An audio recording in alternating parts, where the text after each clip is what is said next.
My name is Jyothsna. నేను అనగా gardens లో కంప్యూటర్ నేర్చుకోవడానికి వచ్చాను. ఈ రోజు నేను ఒక పీపీటీ చేసినది మీకు చూపిస్తాను. Introducing the environment.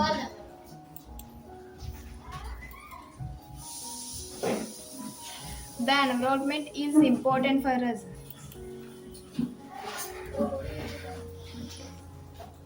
It gives food, air, water and fruits. Environment helps use in our daily life, like the trees gives us oxygen to livelihood. Environment has three types: atmosphere, biosphere, hydrosphere.